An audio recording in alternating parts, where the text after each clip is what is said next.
शिव ही सत्य है, शिव ही सुंदर, सारी सृष्टि शिव के अंदर, शिव ही मोह है, शिव ही माया, शिव को जपा तो शिव को पाया।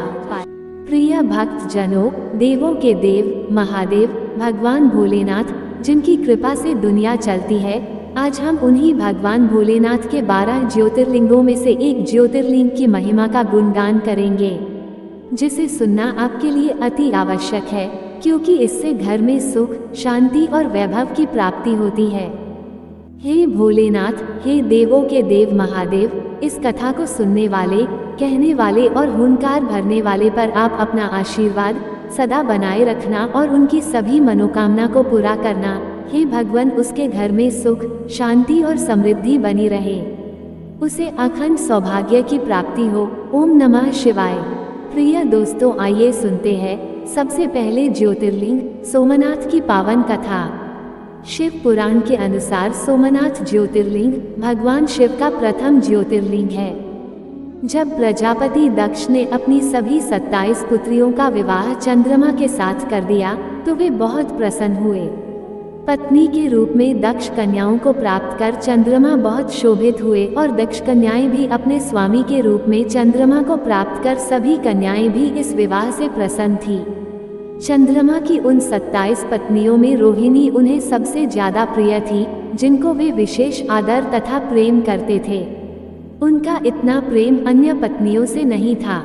चंद्रमा की अपनी तरफ उदासीनता और उपेक्षा देखकर रोहिणी के अलावा बाकी दक्ष पुत्रियां बहुत दुखी हुई। वे सभी अपने पिता दक्ष की शरण में गईं और उनसे अपने कष्टों का वर्णन किया। अपनी पुत्रियों की व्यथा और चंद्रमा के दुर्व्यवहार को सुनकर दक्ष भी बड़े दुखी हुए। उन्होंने चंद्रमा से भेंट की और शांतिपूर्वक कहा, कलानिधे, तुमने निर्मल व पवित्र कुल में जन्म लिया है, फिर भी तुम अपनी पत्नियों के साथ भेदभावपूर्ण व्यवहार करते हो।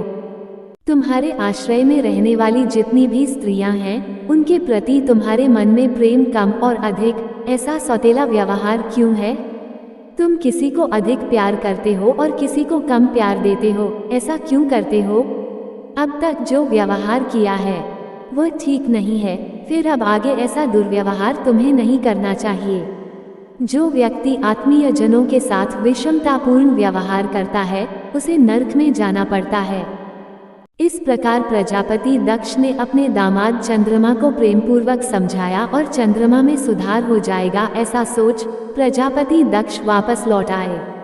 इतना समझाने पर भी चंद्रमा ने अपने ससुर प्रजापति दक्ष की बात नहीं मानी।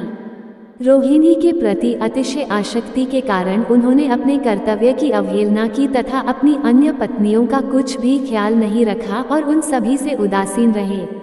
दोबारा समाचार प्राप्त कर प्रजापति दक्ष बड़े दुखी हुए। वे पुनः चंद्रमा के पास आकर उन्हें उत्तम नीति के द्वारा समझने लगे। दक्ष ने चंद्रमा से न्यायोचित बर्ताव करने की प्रार्थना की। बार बार आग्रह करने पर भी चंद्रमा ने अवहेलनापूर्वक जब दक्ष की बात नहीं मानी, तब उन्होंने चंद्रमा को शाप दे दिया। दक्ष ने कहा कि मेरे आग्रह करने पर भी तुमने मेरी अवज्ञा की है, इसलिए तुम्हें क्षय रोग हो जाए। दक्ष द्वारा शाप देने के साथ ही क्षण भर में चंद्रमा क्षय रोग से ग्रसित हो गए। उनके क्षीण होते ही सर्वत्र हाहाकार मच गया। सभी देवगण तथा ऋषिगण भी चिंतित हो गए। परेशान चंद्रमा ने अपनी अस्वस्थता तथा उसके कारणों की सूचना इंद्र आदि देवताओं तथा ऋषियों को दी। उसके बाद उनकी सहायता के लिए इंद्र आदि देवता तथा वशिष्ठ आदि ऋषिगण ब्रह्मा जी की शरण में गए। ब्रह्मा जी ने उनसे कहा कि जो घटना हो गई है उसे तो भुगतना ही है, क्योंकि दक्ष के निश्चय को पलटा नहीं जा सकता। उसके बाद ब्रह्मा जी ने उन देवताओं को एक उत्तम उपाय बताया। ब्रह्मा जी ने कहा कि चंद्रमा देवताओं के साथ कल्याणकारक शुभ प्रभास क्षेत्र में चले जाएं। वहां पर विधिपूर्वक शुभ मृत्युंजय मंत्र का अनुष्ठान करते हुए श्रद्धापूर्वक भगवान शिव की आराधना करें। अपने सामने शिवलिंग की स्थापना करके प्रतिदिन कठिन तपस्या करें। इनकी आराधना और तपस्या से जब भगवान भोलेनाथ प्रसन्न हो जाएंगे तो वे इन्हें क्षय रोग से मुक्त कर देंगे। पितामह ब्रह्मा जी की आज्ञा को स्वीकार कर देवताओं और ऋषियों के संरक्षण में चंद्रमा देवमंडल सहित प्रभास क्षेत्र में पहुंच गए।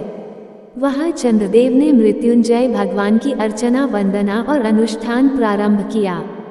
वे मृत्युंजय मंत्र का जाप तथा भगवान शिव की उपासना में तल्लीन हो गए।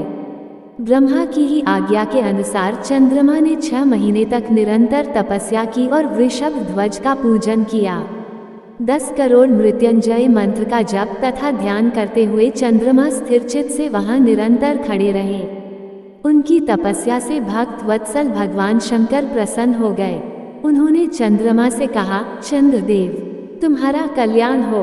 तुम जिसके लिए ये कठोर तप कर रहे हो, उस अपनी अभिलाषा को बताओ। मैं तुम्हारी इच्छा के अनुसार तुम्हें उत्तम वर प्रदान करूंगा। चंद्रमा ने प्रार्थना करते हुए विनयपूर्वक कहा, देवेश्वर, आप मेरे सब अपराधों को क्षमा करें और मेरे शरीर के इस क्षय रोग को दूर कर दें। भगवान शिव ने तपस्या से प्रसन्न होकर चंद्रदेव से वर मांगने के लिए कहा। इस पर चंद्रदेव ने वर मांगा कि हे भगवान, आप मुझे इस श्राप से मुक्त कर दीजिए और मेरे सारे अपराध क्षमा कर दीजिए। इस श्राप को पूरी से समाप्त करना भगवान शिव के लिए भी संभव नहीं था। अतः मध्य का मार्ग निकाला गया। चंद्रदेव, तुम्हारी कला प्रतिदिन एक पक्ष में क्षीण हुआ करेगी, जबकि दूसरे पक्ष में प्रतिदिन वो निरंतर बढ़ती रहेगी। इस प्रकार तुम स्वस्थ और लोक सम्मान के योग्य हो जाओगे। भगवान शिव का कृपा रूपी प्रसाद प्राप्त कर चंद्रदेव बहुत प्रसन्न हुए। उन्होंने भक्ति भावपूर्वक शंकर की स्तुति की। ऐसी स्थिति में निराकार शिव उनकी दृढ़ भक्ति को देखकर साकार लिंग रूप में प्रकट हुए और संसार में सोमनाथ ज्योतिर्लिंग के नाम से प्रसिद्ध हुए। प्रेम से बोलिए भगवान सोमनाथ की जय। ओम नमः शिवाय।